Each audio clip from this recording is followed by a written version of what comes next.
गेलेले आहेत. मी आदरणीय निशिकांत मिरजकर सरांचं आपल्या सर्वांच्या वतीनं हार्दिक असं या कार्यशाळेमध्ये स्वागत करतो. आपल्याला माहित आहे की या कार्यशाळेमध्ये सर्वात ज्येष्ठ प्राध्यापक म्हणून आदरणीय निशिकांत मिरजकर सर यांचं आपल्याला मार्गदर्शन लाभणार आहे. दिल्ली विद्यापीठाचे ती माझी अधिष्ठाता होती. त्याचबरोबर आपल्याला माहित असेल की मॉडर्न इंडियन लँग्वेजेस फार विद्यापीठामध्ये नाहीत. दिल्ली विद्यापीठ, अलीगड विद्यापीठ आणि मला वाटतं अजून कोणत्या एका ठिकाणी असेल. अशा आधुनिक भारतीय भाषा विभागाचे सर अध्यक्ष होते. म्हणजे दिल्ली विद्यापीठामधून मराठी विभागाचे सेवानिवृत्त प्राध्यापक म्हणून सर निवृत्त झालेले आहेत. अशा दिल्ली विद्यापीठामध्ये जे नामांकित विद्यापीठ आहे, जे आधुनिक भारतीय भाषा व साहित्य जो विभाग आहे या विभागाचे सर अध्यक्ष होते. याच विद्यापीठाचे सर भूतपूर्व म्हणजे माझी अधिष्ठाता कला विद्याशाखेचे ते अधिष्ठाता होते.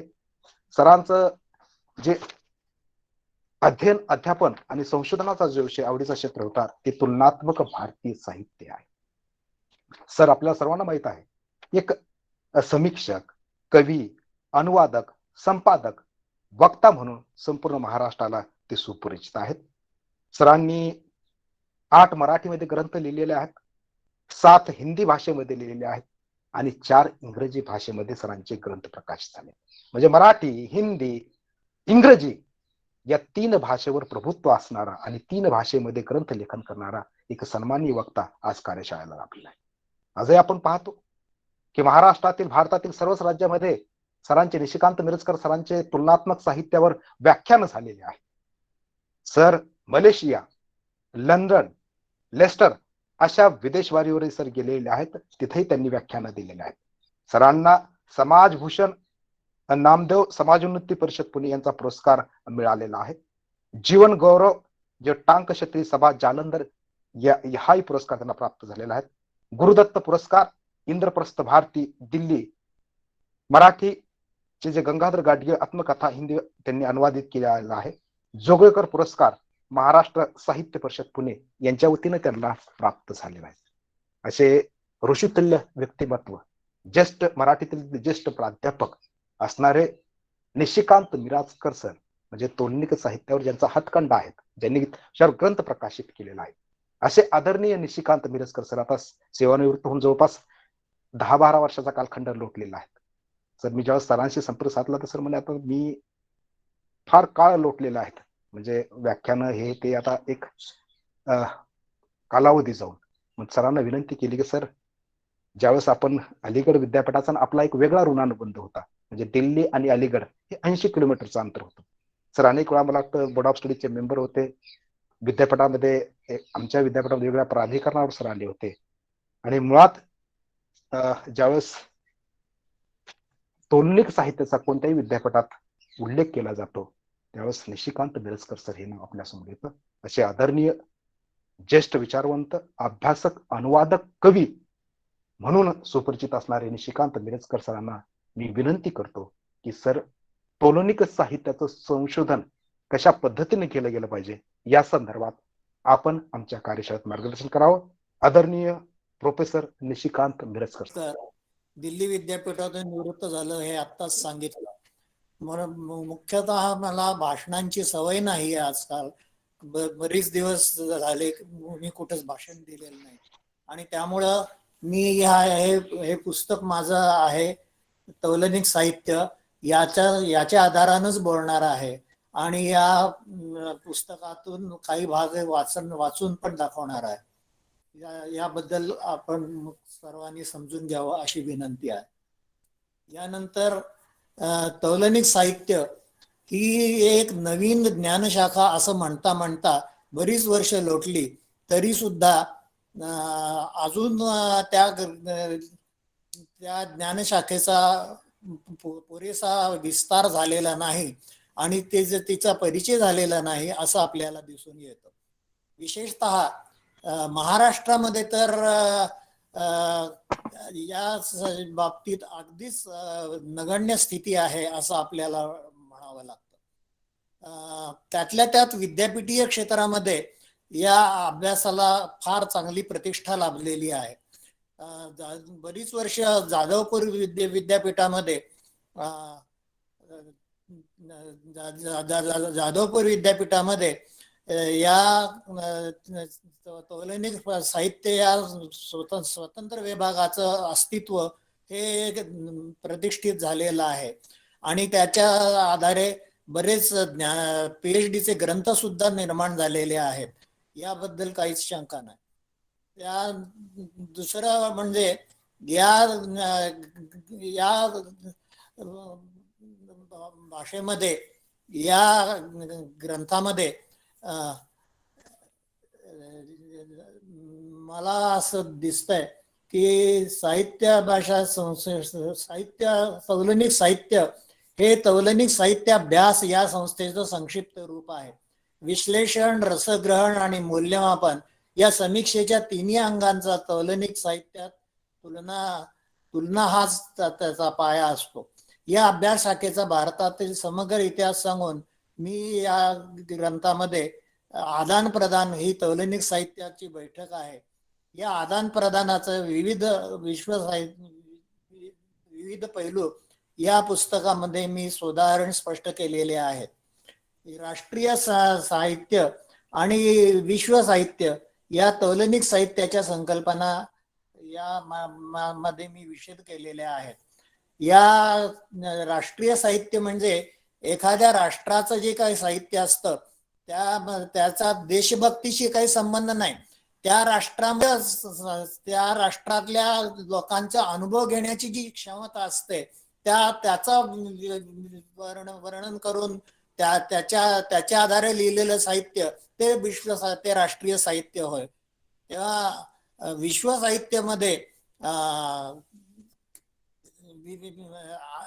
बऱ्याच वेळेला रवींद्रनाथ टागोरांनी मुळात ही संकल्पना वापरली विश्व साहित्य, आणि गटेनं तर वर्ल्ड लिटरेचर ही संकल्पना मांडलेली होती.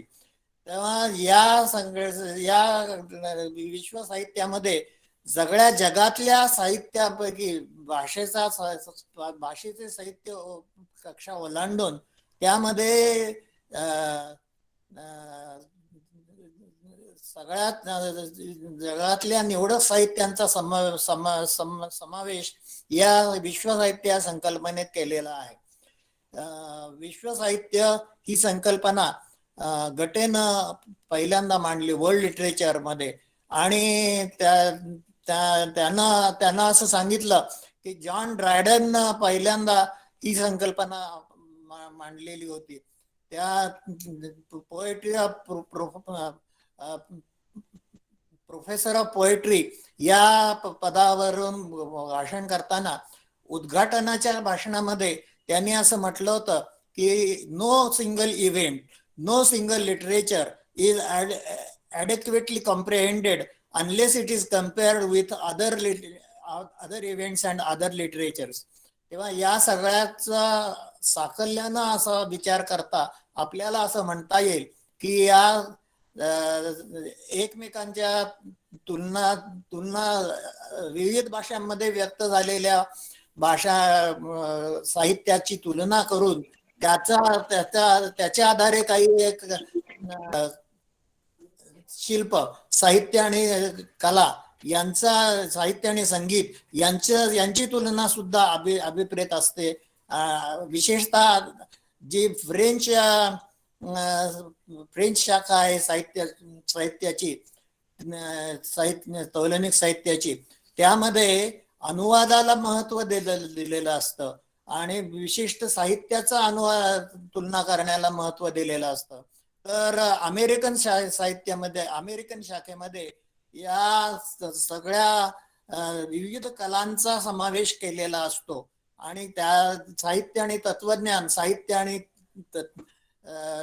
आणि कला यांचा साहित्य आणि संगीत यांची तुलना करण्याला महत्व दिलेलं असतं. या सगळ्याचा आढावा घेता आपल्याला असं म्हणता येईल की साहित्यात आपल्या मूळ व्याख्या आपल्या मूळ अस्तित्वाच्या खुणा स्पष्ट करून त्या आधारे इतर साहित्य, इतर तुलना, इतर कला यांची तुलना करणं हे तौलनिक साहित्याचं लक्षण आहे. तुलना ही अनेक प्रकारे मनुष्य हा सहजपणे तुलना करतच असतो. त्या तुलना करणं ही माणसाची स्वाभाविक प्रवृत्ती आहे.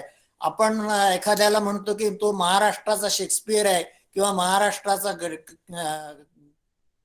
कॉनन डायल आहे, तेव्हा तुलना त्याच्यामध्ये केलेली असते.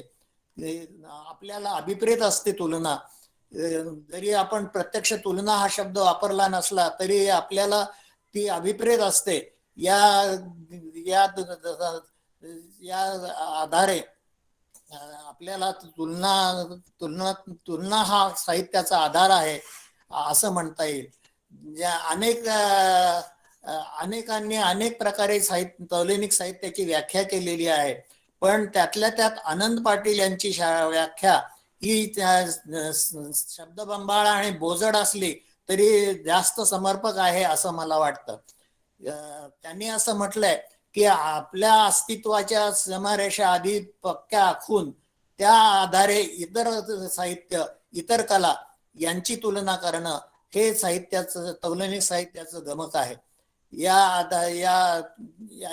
यातून त्यांनी अनेक मुद्दे स्पष्ट केलेले आहेत की आधी आपल्या स्वतःच अस्तित्व लक्षात घेणं आणि त्याच्या सीमारेषा पक्क्या आखणं आणि त्यानंतर मग त्या आधारे इतर साहित्याविषयी तुलना करणं, इतर भाषेतल्या साहित्याविषयी तुलना करणं हे अभिप्रेत आहे तौलनिक साहित्यामध्ये असं म्हणता येईल. आता नवीन संशोधन काय करायचं, त्या नवीन संशोधनामध्ये काही एक जागा अशा आपल्याला आढळून येतात. आता उदाहरणार्थ शरदचंद्र मुक्तिबोध हे मराठीतले एक नामांकित कवी आहेत. तर त्याचप्रमाणे गजानन मुक्तिबोध हे त्यांचे सख्खे भाऊ हे हिंदी मधले नामांकित कवी आहेत. आणि शरदचंद्रांची कविता आणि गजानन मुक्तिबोधांची कविता यांच्यामध्ये एक विलक्षण साम्य आहे. दोघांनीही त्यामध्ये मानवतेचा ऱ्हास होत चाललेला आहे किंवा मानवतेची गुदमरून टाकणारी अवस्था झालेली आहे याविषयी खंत व्यक्त केलेली आहे. या चांद का मुठ टेढ़ा आहे हे गजानन मुक्तिबोधांचा कविता संग्रह आणि नवी मळवाट हा शरदचंद्र मुक्तिबोधांचा कविता संग्रह यांच्यामध्ये विलक्षण साम्य आहे. तेव्हा एकाच भाषेतल्या एकाच कुळातल्या या दोन सख्या भावांनी वेगवेगळ्या भाषांमध्ये जे आपलं साहित्य निर्माण केलं आणि दोन्ही उच्च पदाला पोहोचले, तो एक साहित्याच्या दृष्टीनं, तौलनिक साहित्याच्या दृष्टीनं अत्यंत महत्वाचा असा प्रश्न आहे. याप्रमाणेच कवितेविषयी हे वसंत आबाजी डहाके यांचं जे पुस्तक आहे ते फार मला महत्वाचं वाटतं. त्याच्यामध्ये त्यांनी तौलनिक साहित्य याचं नाव न घेता पण साहित्य आणखी संगीत, साहित्य आणि चित्र यांची जी तुलना केलेली आहे ती फार महत्वाची आहे. आणि याप्रमाणे आपण सुद्धा या दिशेनं विचार करायला हरकत नाही असं मला वाटतं. या ग्रंथामधून मी काही मांडणी केलेली आहे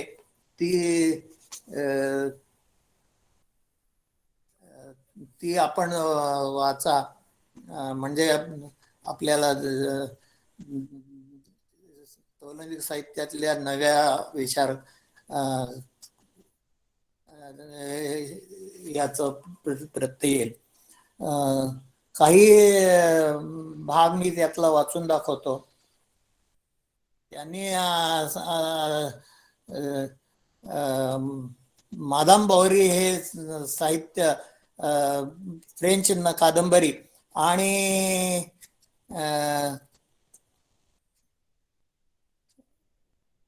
मादाम बावरी फ्रेंच कादंबरी आणि त्याचा मराठी अनुवाद यांची तुलना करताना आपल्याला असं दिसतं की भाषांतर हे सुद्धा एक साहित्याला महत्वाचं अनुवाद. दिल्ली विद्यापीठामध्ये एक छान प्रथा होती की त्यांनी भाषांतर साहित्याला सुद्धा एमफिल ची पदवी देऊ केलेली होती. तर त्याप्रमाणे भाषांतर हे एक महत्वाचं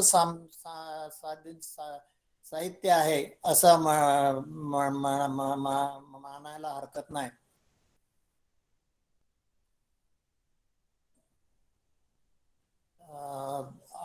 त्याचप्रमाणे आता नवीन विचार म्हणजे साहित्य समीक्षा, संस्कृती समीक्षा याचाही समावेश तौलनिक साहित्यामध्ये करायला पाहिजे असं मला वाटतं. सांस्कृतिक किंबहुना तौलनिक साहित्याचं तेच भवितव्य आहे की सांस्कृतिक समीक्षेच्या दृष्टीनं जसं तौलनिक साहित्य जाईल ते अधिक चांगल्या तऱ्हेनं, म्हणजे दोन साहित्यांची तुलना ही केवळ साहित्यांची तुलना नसते, तर ते साहित्य ज्या संस्कृतीमध्ये निर्माण झालं त्या संस्कृतींची तुलना नकळत आपण करत असतो. तेव्हा या संस्कृतीच्या तुलनेमध्ये आपल्याला रस निर्माण झाला पाहिजे असं मला वाटतं.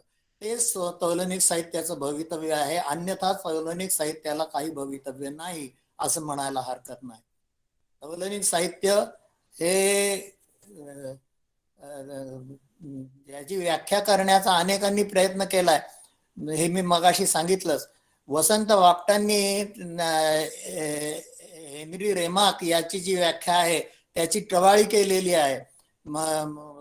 वसंत वापटांनी असं म्हटलंय की कुंभारानं मातीच्या घटांची तुलना केली, मातीच्या घटांची निर्मिती केली, की यांची तुलना करताना त्या माती माहून आणणारं गाढव किंवा त्यांचं ते मातीचा कस यांची तुलना करण्यासारखं आहे, याची टवाळीच केलेली आहे असं दिसतं.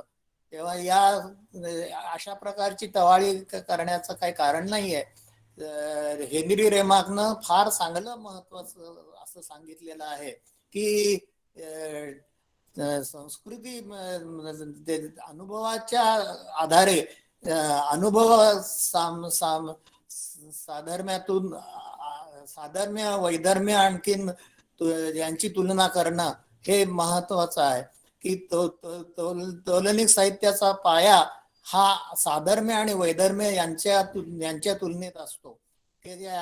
दोन साहित्य कृतीमध्ये, दोन साहित्य चळवळीमध्ये, दोन साहित्यिक घटनामध्ये काय साधर्म्य आहे आणि काय वैधर्म्य आहे यांची तुलना करता आली पाहिजे, तर ते खऱ्या अर्थानं तौलनिक साहित्य होईल असं दिसतं. या तुलनेचा आधार तळ हा निश्चित करताना तुलना करताना त्यामध्ये दोन साम्य असलं पाहिजे, वैधर्म्य असलं पाहिजे आणि त्यांची तुलना करता आली पाहिजे असं म्हणता येईल. मी मगाशी माधव बोरे याबद्दल सांगितलंच. त्यांना त्या काही भाग मला वाचून दाखवायचा होता, परंतु फ्रेंच आणि रशियन शौर्यगाथा यांच्यामधील कथानायकाच्या संकल्पनेमध्ये आश्चर्यकारक साम्य आहे असं स्पष्ट करून अशा साम्याला समान प्रकारची समाज रचना कारणीभूत असते हे या ग्रंथामध्ये स्पष्ट झालेलं आहे. तौलनिक साहित्य गोगोल यांच्या ग्रंथाविषयी एन.व्ही. गोगोल आणि स्लोवाक यांची स्लोवाक कथा 1966 साली निर्माण झालेला ग्रंथ आहे. याच्यामध्ये त्यांनी सांगितलेलं आहे.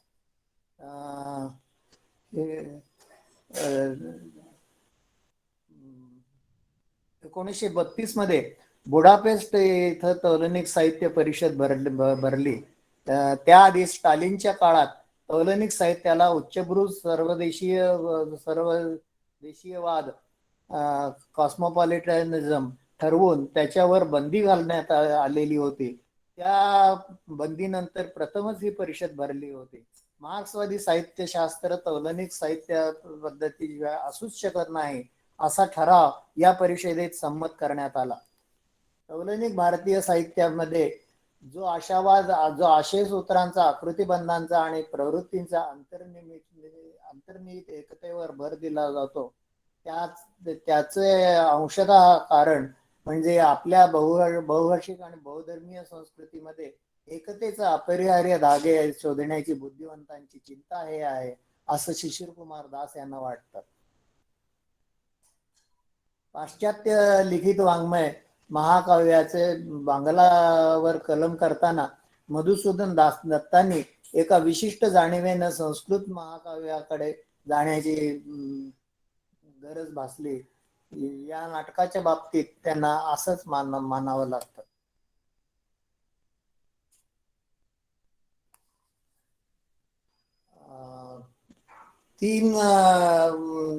तीच गोष्ट महाभारताची आहे.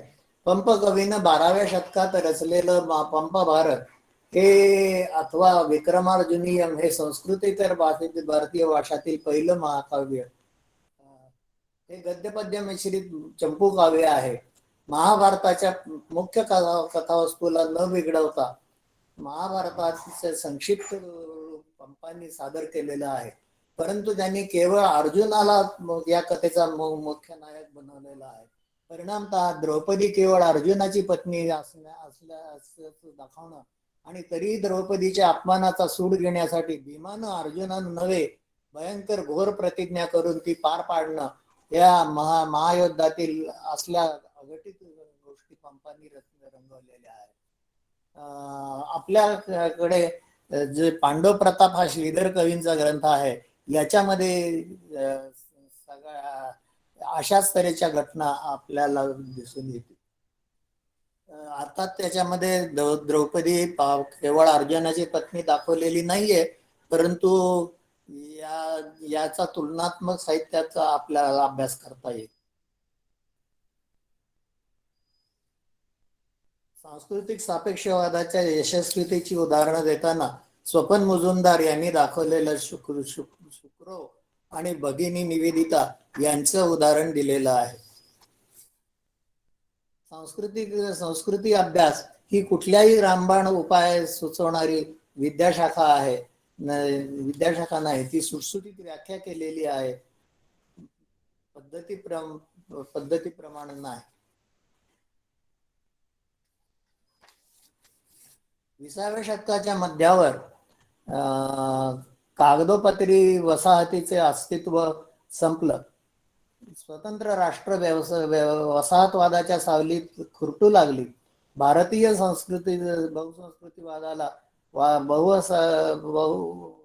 वसाहतिक सांस्कृतिक संकराचं वेगळं परिमाण लाभलं. सांस्कृतिक भेद टिकून ठेवणं ही उत्तराधुनिक व उत्तर वसाहतिक अस्मितेची उदाहरणं दिली जातात. स्वीकार प्रक्रिया ही बऱ्याच अभ्यासामध्ये रिसेप्शन, याला स्वीकार हा शब्द फार योग्य आहे असं मला वाटतं.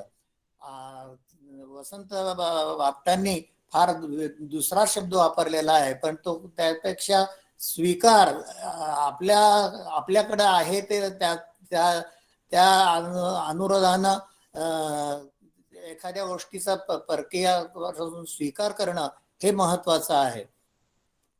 उदाहरणार्थ रेनॉल्ड्सच्या कादंबऱ्यांचा हरिनारायण आपट्यांच्या काळामध्ये अनुवाद झालाय. त्या कादंबऱ्या अत्यंत थर्ड रेट अशा कादंबऱ्या आहेत, पण तरी सुद्धा त्या काळाची जी ती गरज होती असं आपल्याला दिसून येतं. आणि म्हणून या कादंबऱ्यांचा अनुवाद भारतीय भाषांमध्ये झाला, मराठीमध्ये झाला.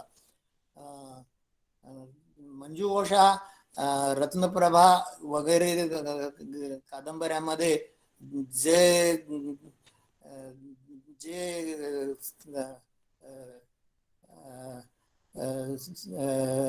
लोकरंजन केलेलं आहे, ते लोकरंजन ही सुद्धा त्या काळाची गरज होती आणि म्हणून ते लोकरंजन आवश्यक आहे.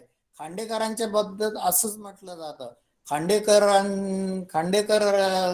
खांडेकरांचं साहित्य, खांडेकरांना नोबेल पारितोषिक मिळालं, हे ज्ञानपीठ पारितोषिक मिळालं, हे जाहीर झाल्याबरोबर जेव्हा नामवर सिंगांनी त्या खांडेकर जन्मशताब्दीला भाषण केलं, तेव्हा असं म्हटलं होतं की खांडेकर काय एवढे महत्वाचे नाही आहेत खरं म्हणजे कवी, तर नेमाडेंना द्यायला पाहिजे होतं, नेमाडेंना त्या ज्ञानपीठ पारितोषिक द्यायला पाहिजे होतं. नेमाडे असताना, ज्ञानपीठ समितीमध्ये असताना खांडेकरांच्या सारख्या थर्ड रेट या लेखकाला दिलं ज्ञानपीठ पारितोषिक, हे फार खेदाची गोष्ट आहे. पण ही सुद्धा त्या काळाची गरज होती असं आपल्याला दिसतं की त्या काळातला एक राष्ट्रभक्तीनं प्रेरित झालेला सामाजिक समाज नायक आणि त्या राष्ट्रभक्तीच्या साठी वाटेल ते कष्ट सोसण्याची त्याची तयारी, यांचं क्रौंचवध कादंबरीमध्ये त्यांनी म्हटलंय की एकच धागा समोर आणि पायतळी अंगार, होता पायतळी अंगार, गरजा जय जयकार, क्रांतीचा गरजा जय जयकार, ही कुसुमाग्रजांची कविता आहे. पण ती खांडेकरांनी उद्धृत केलेली आहे आपल्या क्रौंचवध कादंबरीमध्ये. आणि या प्रमाणे त्या नायिकेला असं वाटतं की त्या लेखकानं, त्या नायकानंच रचलेली कविता आहे की काय, पण ती खांडेकरांची, ती कुसुमाग्रजांची कविता आहे असं नंतर तिला सांगण्यात येतं आणि तिचा भ्रमनिरास होतो. पण ही जी एखाद्या खेड्यात नोकरी करणं, गांधीजींनी सांगितलं होतं की खेड्याकडे चला, आणि त्याला अनुसरून खांडेकरांनी खेड्यातली शिक्षक पेशा पत्करला आणि खेड्यात सगळं आयुष्य त्यांनी खेड्यात शिरोडे या खेड्यामध्ये घालवलं. या ध्येयवादाला खरं म्हणजे त्या काळाच्या दृष्टीनं महत्व आहे, हे आपण लक्षात घेतलं पाहिजे. मी संशोधनाच्या नव्या वाटांविषयी बोलत होतो, त्यामध्ये मी असं सांगितलं की गजानन मुक्तिबोध आणि शरदचंद्र मुक्तिबोध यांचं तुलना ही फार चांगली तौलनिक साहित्य संशोधनाची एक मुद्दा आहे. त्याचप्रमाणे चक्र ही झोपडपट्टीवरची कादंबरी आणि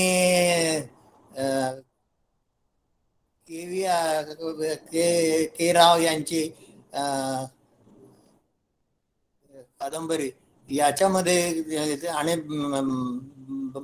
बंगाली भाषेतली एक कादंबरी यांची तुलना करण्यासारखी आहे.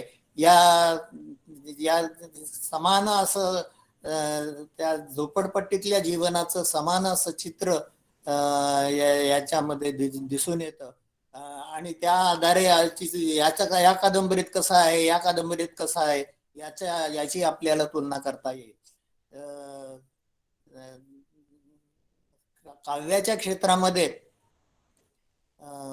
विविध भाषा मधल्या कवी सुब्रमण्यम भारती आणि सावरकर यांच्या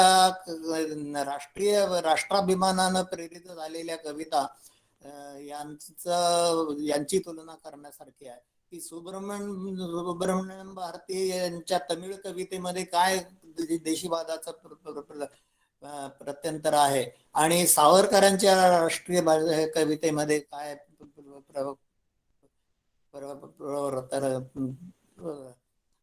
सुब्रमण्यम भारतीच्या एका कवितेमध्ये असं म्हटलेलं आहे की त्या केरळातल्या सुंदरींचं नावेमधून जाताना दर्शन आणि त्यांचं त्यांच्या डोळ्यातली चमक यांचं मला फार महत्व वाटतं. तेव्हा या दृष्टिकोनातून हे सावरकरांच्याच कवितेतलं आहे असं दिसतं आणि या दृष्टिकोनातून यांची तुलना करण्यासारखी आहे. सुब्रमण्यम भारती आणि सावरकर हा एक विषय नवीन संशोधनासाठी उपलब्ध आहे. त्याचप्रमाणे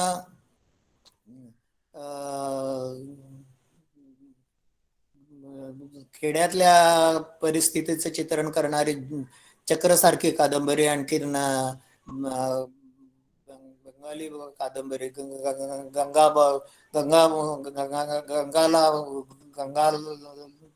कुमार घोष यांची कादंबरी ही यांची तुलना करण्यासारखी आहे. तेव्हा या दोन भाषांमधल्या दोन कादंबऱ्या घेऊन त्यांची तुलना करणं हा तौलनिक साहित्याचा विषय होऊ शकतो. किंवा दोन भाषांमधल्या कवितांची तुलना करणं हा तौलनिक साहित्याचा विषय होऊ शकतो. आणि यातून आपल्याला काही नवीन दिशा स्पष्ट होऊ शकतात असं दिसतं. या आधारे आपल्याला तौलनिक साहित्याच्या नव्या संशोधनाचा श्री गणेशा मांडता येईल. जे रामायण हे मुळात अमिय घोष यांनी असं म्हटलंय की थीमॅटिक कंपॅरिझन एखादं कथासूत्र घेऊन त्या कथासूत्रांची तुलना करणं, त्या दुसऱ्या दोन भाषांमधली कथासूत्रांची तुलना करणं, यातून तौलनिक साहित्याचा संशोधन होऊ शकतं. रामायण हे वाल्मिकीनं असं सांगितलं की सबंध रामचरित्र वाल्मिकीनं बालकांडामध्ये सांगितलेलं आहे आणि त्यातून पुढे विस्तार केलेला आहे. तेव्हा या आधारे श्रीधराच्या हरिविजय पांडव प्रताप ग्रंथाची तुलना करता येईल, हरिविजयची तुलना करता येईल असं आपल्याला दिसतं. तेव्हा या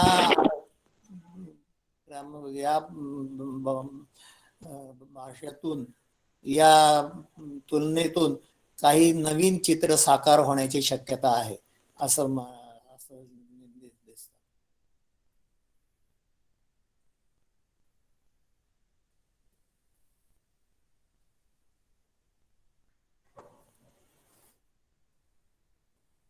तुलना ही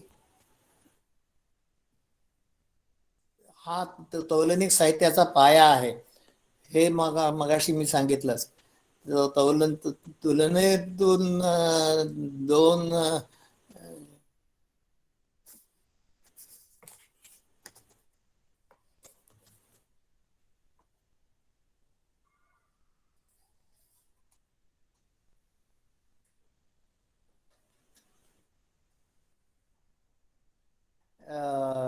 वाङ्मय प्रकाराच्या अभ्यासातील तौलनिक साहित्याच्या उपयोजनाच्या दोन दिशा एस प्रवर यांनी सांगितलेल्या आहेत. पहिली दिशा म्हणजे सोफोक्लिस ते इडिपस टायरनस आणि जीन रेसिनचे फेदरे, शेक्सपियरचे किंग लिअर यासारख्या परस्परापासून भिन्न असणाऱ्या वाङ्मय कृतींचा अभ्यास करून त्या आधारे या साऱ्यांना शोकांतिका या एकाच गटात बसवता येईल असे कोणते साम्य त्यांच्यामध्ये आहे याचा शोध घेता येईल. आणि त्या आधारे शोकांतिका या वाङ्मय प्रकाराचं स्वरूप निश्चित करता येईल. अर्थात यामध्ये सर्व वाङ्मय कृतीत समान असणारा एखादा ठळक गुणधर्म शोधावयाचा नसून या साऱ्या कृतींना एका परिवारात बांधून ठेवता येईल अशा लहान मोठ्या समान गुणधर्मी मालिका करायची आहे. भाषांतराच्या विविध प्रकारामध्ये रूपांतरे हा प्रकार मराठीमध्ये सर्वात लोकप्रिय झालेला दिसतो. विशेषतः शेक्सपियरच्या नाटकांची मराठीत रूपांतर झालेले जास्त दिसतात. भाषांतर अगदी नगण्य झाली. ज्यांना इंग्लिश भाषा अवगत नाही अशा प्रेक्षकांचं मनोरंजन करणं हा हेतू मनाशी बाळगल्यामुळं त्या भाषांतरकारांना भाषांतरापेक्षा रूपांतर करणं अधिक इष्ट वाटलं. 1867 मध्ये शेक्सपियरच्या ऑथेल्लोचं भाषांतर करणाऱ्या महादेव शास्त्री कोल्हटकरांचा भर भाषांतरावर आणि मूळ कलाकृतीच्या सांस्कृतिक ऐतिहासिक मूल्य याच्यावरती आहे. राजमुकुट हे जे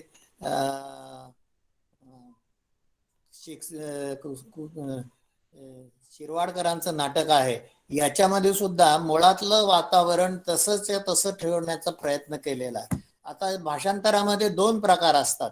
एक तर मुळातली संस्कृती मुळातलं वातावरण तसंच्या तसं ठेवणं, पात्रांची नावच तशीच्या तशी ठेवणं आणि त्या आधारे त्यातल्या संस्कृतीचा परिचय देणं, किंवा दुसरं म्हणजे त्या सगळ्याचं मराठीकरण करून त्या मराठी संस्कृतीच्या आधारे त्यांच्या घटनांमध्ये बदल करून आता ऑथेल्लोचं भाषांतर गोब देवल यांनी केलं आणि कुसुमाग्रज यांनी शिरवाडकरांनी केलं. या दोन्हीमध्ये हाच फरक आहे की शिरवाडकरांच्या भाषांतरामध्ये मुळातली नावं आणि मुळातल्या घटना तशाच्या तशा ठेवलेल्या आहेत. तर देवलांच्या याच्यामध्ये मानाजीराव हे त्यांचं भाषांतराचं नाव आहे आणि त्याच्यामध्ये त्यांनी पात्र बदललेली आहेत, पात्रांची नावं बदललेली आहेत, घटना सुद्धा बदललेल्या आहेत. ते दुःख पर्यवसायी नाटक आहे ते तसंच ठेवलेलं आहे, परंतु त्या नाटकामध्ये मानाजीराव हा आपल्या बायकोचा खून करतो हे न दाखवता वेगळ्या प्रकारे हा श्लोकात्मक प्रयोग आणलेला आहे. वसंत कानेटकरांचं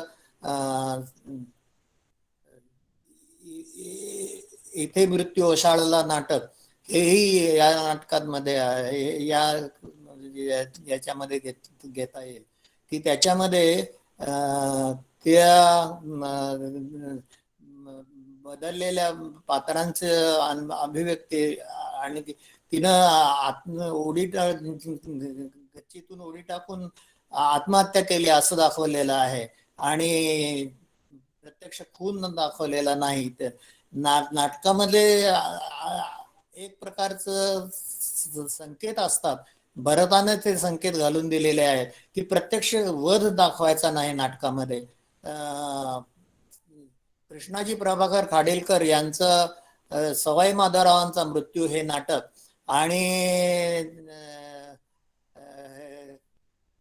शेक्सपियरचं खरं म्हणजे शेक्सपियरच्या 3 नाटकातल्या खलनायकांचं एकत्रीकरण कृष्णाजी प्रभाकर खाडेलकर यांनी केलेलं आहे.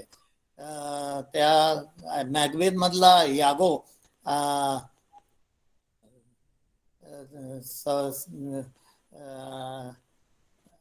आणि दुसऱ्या 2 नाटकातल्या खलनायकांचं एकत्र त्यांना नाना फडणवीसांच्या रूपानं तो खलनायक आणलेला आहे. सवाई माधवराव हा आत्महत्या करतो ही घटना तशीच ठेवून त्याचं कारण म्हणून आपल्या बायकोच्या चारित्र्याविषयी त्याला संशय येतो हे त्याने दाखवलेलं आहे. या या नाटकामध्ये या अशा तऱ्हेच्या जागा ज्या संशोधनाच्या दृष्टीनं उपयुक्त अशा आहेत की शेक्सपियरची नाटकं आणि सवाई माधवरावचा मृत्यू यांची तुलना करायची आणि मग त्यातून काही सपाट कथा बघायचं. अशा तऱ्हेनं या नव्या याचा शोध घेता येईल. प्रादेशिक कादंबरीमध्ये सुद्धा अशा संशोधनाला खूप वाव आहे.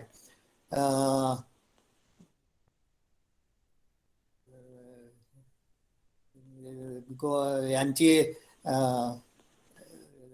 एका खेड्यातल्या कादंबरीची वर्णन एका कादंबरीकारांनी जे केलेलं आहे ते आणखीन मराठीतल्या दश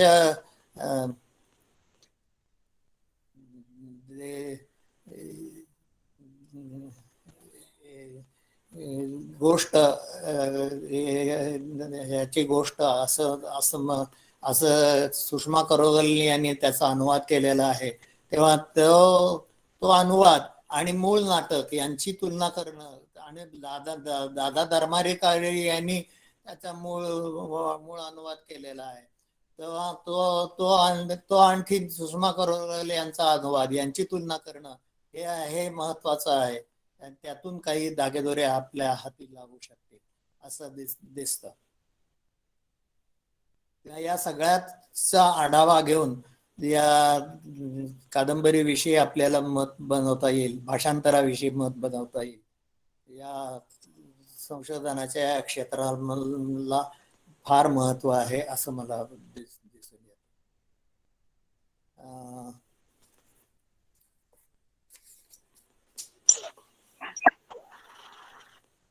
एखाद्या आशयसूत्राचा नंतरच्या लेखकानं नव्या पद्धतीनं आणि नव्या संदर्भात पुन्हा वापर केला तर वाचकाच्या मनात पूर्वीच्या लेखकानं त्या आशयसूत्राचा केलेल्या वापराशी त्याची तुलना नकळतपणे होतच राहते. तुलना ही स्वाभाविक आहे याचा आपल्याला दिसतं.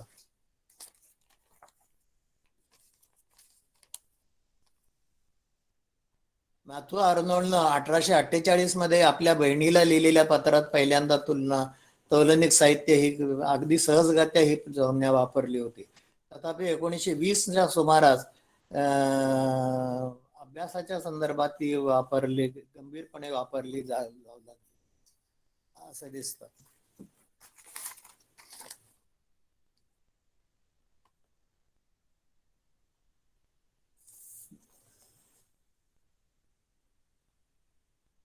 साहित्यकृतीचा, साहित्य निर्मितीच्या सृजनात्मकतेचा, साहित्य विषयक चळवळींचा आणि साहित्य परंपरांचा अथवा साहित्य विषयक धारणांचा अभ्यास हा तौलनिक साहित्यामध्ये अभिप्रेत आहे असं म्हणायला हरकत नाही.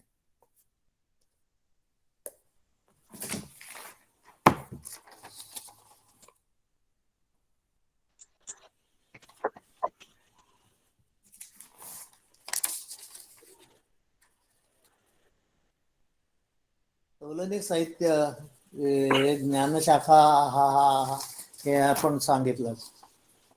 उत्तराधुनिक भारतीय साहित्य आणि तौलनिक साहित्य याच्यामध्ये वाव आणि महत्व हे महत्वाचं आहे. भारतीय साहित्य म्हणजे मगाशी मी म्हटलं त्याप्रमाणे त्याच्यामध्ये देशाभिमानाचा काही संबंध नाही, तर ते भारतातल्या सर्व भाषांमधलं एकत्र उत्तराधुनिक समीक्षा, जागतिकीकरण यांचाही साहित्य तौलनिक साहित्यामध्ये महत्वाचं स्थान आहे. उत्तराधुनिक समीक्षेमध्ये असं मानलेलं आहे की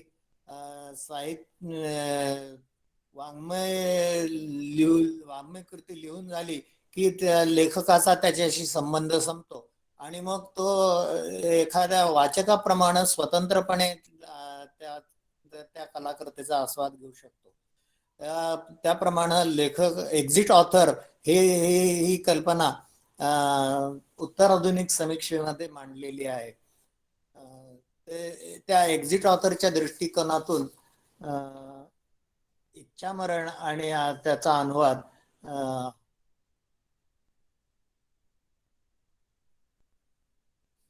प्रवास वर्णनामध्ये सुद्धा आपल्याला तुलना करता येते. पु ल देशपांडे यांचं अपूर्वाई आणि पूर्वरंग ही दोन प्रवास वर्णन आणि आनंद पाटलांचं पाटलाची वारी हे प्रवास वर्णन यांची तुलना केली तर प्रवास वर्णनातल्या अनुभवांचा आपल्याला तुलना करता येईल आणि त्यातून काही महत्वाचे निष्कर्ष आपल्या हाती लागतील असं आपल्याला दिसतं. तेव्हा हे एक तौलनिक साहित्याच्या संशोधनाचं महत्वाचं क्षेत्र आहे. पाटलाची वारी हे आणि पूर्वरंग आणि अपूर्वाई यांची तुलना करणं. संस्कृती समीक्षा हे मगाशी मी म्हटलं त्याप्रमाणे आता सांस्कृतिक समीक्षा हेच तौलनिक साहित्याचं भवितव्य आहे. तौलनिक साहित्य हे नाहीतर नष्ट होणार आहे, पण जर सांस्कृतिक समीक्षेचं त्याला जर स्वरूप दिलं तर त्याला क्षीण काहीतरी दुगदुगी राहील असं म्हणता येईल.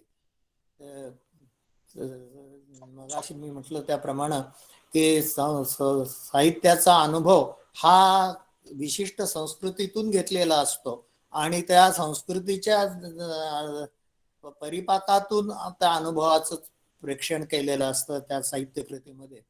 तेव्हा या सांस्कृतिक समीक्षेतून या भाषाचं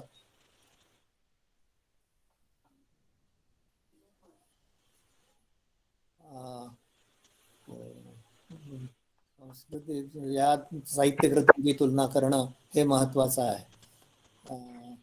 आता मला वाटतं आपण प्रश्न विचारा, मग मी आपल्याला उत्तर देईन आणि त्यातून आपल्याला मनोभावे वंदन करते.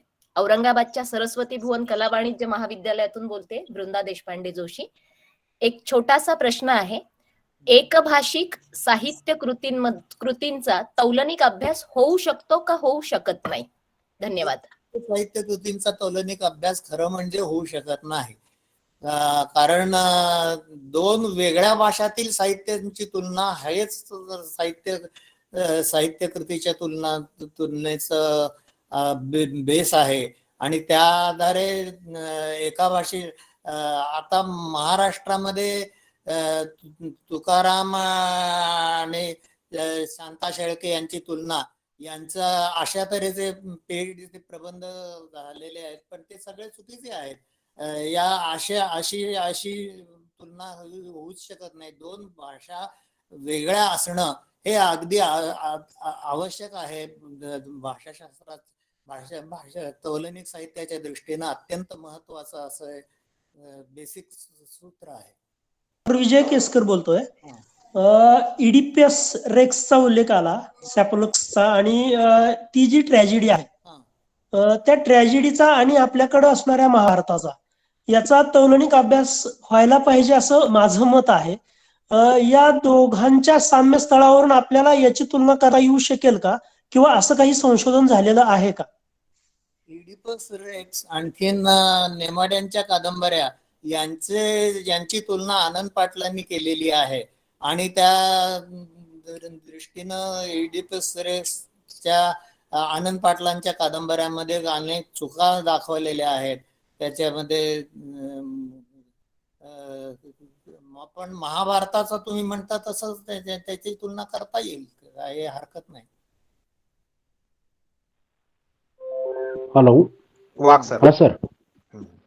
हा सर, माझा प्रश्न असा आहे की दोन म्हणजे लोकसाहित्याचा अभ्यास जर करायचा असेल तर दोन बोली भाषांमधली तुलना होऊ शकते का? दोन बोलीत ते तुलना, उदाहरणार्थ अहिराणी बोलीतील लोकसाहित्य असा एखादा विषय घेऊन कोकणातील आगरी बोली, वाडवळी असेल किंवा अन्य इतर बोली असतील, असा तुलनात्मक अभ्यास शक्य आहे काय? त्याच्यामध्ये मला असं वाटतं की बोलींचा अभ्यास हे वेगळा भाषाशास्त्राकडे जाईल, परंतु त्यावर त्या बोलीत लिहिलेले साहित्याचा जर तुम्ही तुलनात्मक अभ्यास केलात तर तो भाषा तुलनात्मक साहित्याच्या क्षेत्रामध्ये येऊ शकेल. नुसता थँक्यू सर. अभ्यास न करता त्यातून प्रगट झालेल्या वाङ्मयाचा अभ्यास हा मला असं विचारायचं होतं की मराठीतील बाबा पाटील आणि भास्कर चंदनशिव किंवा चारुता सागर आणि बाबा पाटील यांच्या कथांची तुलना होऊ शकते का?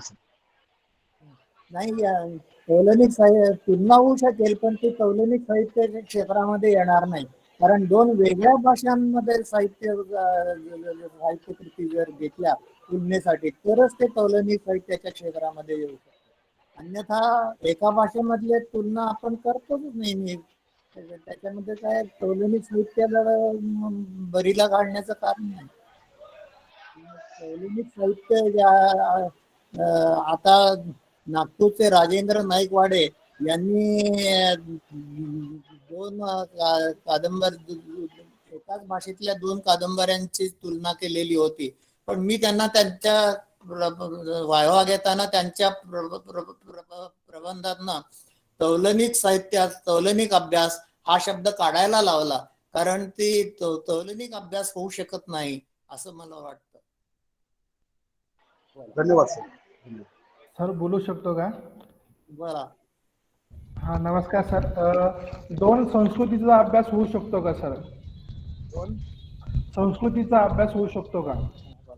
सर मला असं विचारायचं आहे, दोन साहित्यिकांचा जर तुलनात्मक अभ्यास करायचा असेल साहित्य कृतींचा, तर कमीत कमी किती साहित्य कृती असायला हव्या किंवा जास्तीत जास्त किती याचा आपण अभ्यास करू शकतो तुलनात्मक साठी?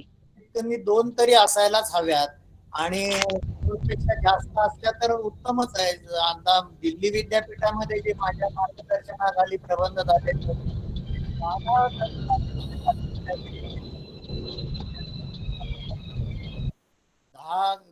2 ते 10 असे आपण रेंज ठरवायला हरकत नाही असं मला वाटतं. Thank you sir. मला एक प्रश्न विचारायचा की संत साहित्यामध्ये हरिपाठावरती तौलनिक अभ्यास केले म्हणजे तुलनात्मक अभ्यास केलेला आढळून येतो. म्हणजे प्रबंध असे पाहिले आहेत मी, जसे की तुकाराम महाराजांचा हरिपाठ, ज्ञानेश्वर महाराजांचा हरिपाठ, म्हणजे असा केलेला अभ्यास जो तौलनिक अभ्यास आहे तो योग्य ठरतो का? तो योग्य ठरतो म्हणजे वाङ्मयाच्या दृष्टीने योग्य ठरतो, परंतु त्याला तौलनिक अभ्यास म्हणता येणार नाही. तेव्हा एकाच, कारण ते दोन्ही एकाच भाषेतले कवी आहेत आणि त्यामुळे त्यांची तुलना करणं हे तौलनिक साहित्याच्या अभ्यासामध्ये बसत नाही असं मला वाटतं. मी प्राध्यापक डॉक्टर संतोष हंकारे बोलतो सर. सर माझा प्रश्न असा आहे की एकाच भाषेतील दोन संप्रदायाची किंवा दोन पंथाची तुलना आपल्याला करता येते का सर? तुलना करता येतेच, कारण तुलना करणं हे माणसाची स्वाभाविक प्रवृत्ती आहे, पण ती तौलनिक साहित्यात म्हणता येणार नाही. दोन संस्कृती, दोन भाषांमधल्या दोन वेगळ्या भाषांमधल्या संस्कृतींची तुलना करणं हेच तौलनिक साहित्याच्या अभ्यासाचं स्वरूप आहे. तेव्हा तुलना. हॅलो. हा बोला. हा सर, मराठी भाषेतली एखादी मूळ साहित्य कृती आहे आणि त्या साहित्य कृतीचा इतर भाषांमध्ये अनुवाद झालेला आहे, तर अनुवादित साहित्य कृती आणि मराठी भाषेतली मूळ साहित्य कृती या दोन्हीचा आपल्याला तुलनात्मक मध्ये अभ्यास करता येतो का? एक. दुसरा एक प्रश्न सर, तुम्ही घालू शकता की अनुवाद कसा झालेला आहे, आणखीन अनुवाद बरोबर झालाय की नाही हाही मुद्दा त्याच्यामध्ये घेऊ शकता. तेव्हा जरूर करू शकतो आणि त्याला निश्चितपणाने प्रबंधाला मान्यता मिळू शकेल. ओके, धन्यवाद सर. जवळपास सरांनी 1 तासाहून अधिक मांडणी केलेली आहेत. अनेक प्रश्नांची साधक बाधक चर्चा या सत्रामध्ये होत आलेली आहे.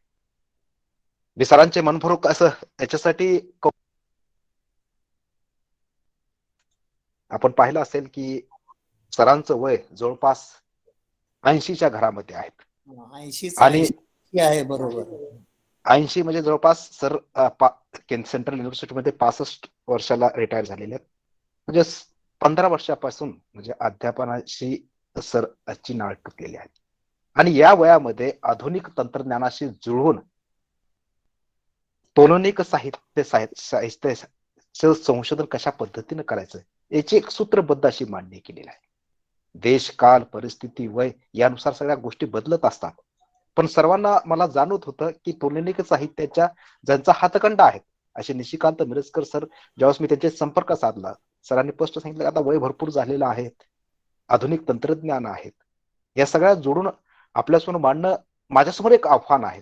आणि मला वाटतं 80 वर्षाच्या वयामध्ये सरांनी आव्हान स्वीकारलं आणि स्वीकारून जवळपास तासभर ती तोलनिक साहित्याची मांडणी आपल्या समोर करण्याचा प्रयत्न केला. सरांनी सुरुवातीला सांगितलंय की साधर्म्य, वैधर्म्य, प्रभाव या अनुषंगाने केला गेलेला जो अभ्यास आहे त्याला तोलनिक साहित्य अभ्यास असं म्हणता येईल.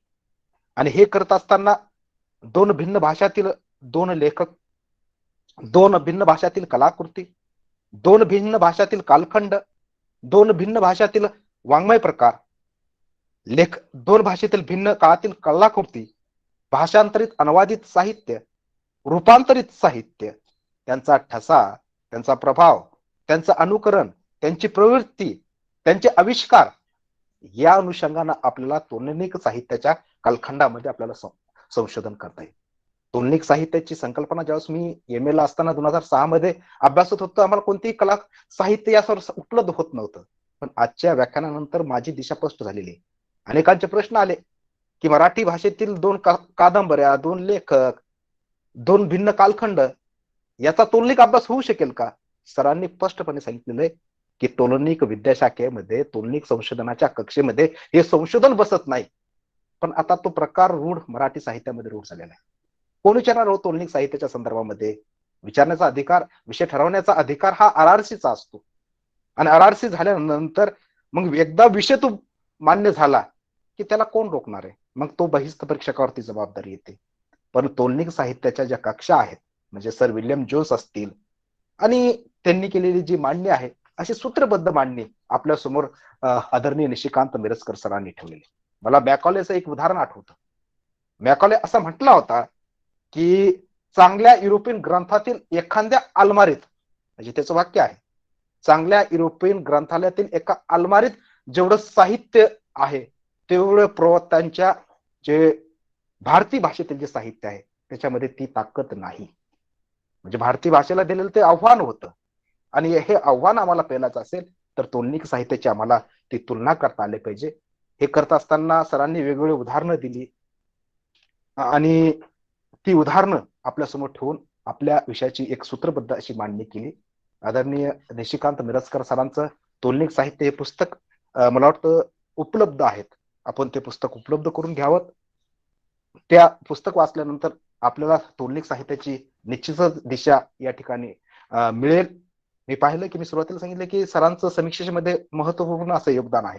कवितेचे रसतीर्थ, काव्यबंध आणि मर्मबंध, कुसुमाग्रज, भारतीय भाषेतील स्त्री साहित्याचे खंड 1, 2 जे की मंदा घाटगे, निलिमा गुंडी, विद्या देवधर यांच्यासोबत त्यांनी संपादित केलेले आहेत. साहित्यगंगा, प्रवाहानी घाट, साहित्यरंग आणि अंतरंग अशा अनेक ग्रंथांचं सरांनी लेखन केलेलं आहे. मी तुमच्या समोर मला हिंदी, मराठी, इंग्रजी भाषेवर प्रभुत्व असणारं एक व्यक्तिमत्व आपल्या या कार्यशाळेमध्ये आलं आणि त्यांनी या कार्यशाळेला आशीर्वाद दिलेला आहे की जवळपास 30 वर्ष सरांनी महाराष्ट्राच्या बाहेर म्हणजे दिल्लीमध्ये घालवलेले आणि आपल्या राज्याच्या बाहेर त्या भाषेचा प्रचार प्रसार करणं एवढं सोपी गोष्ट नाही.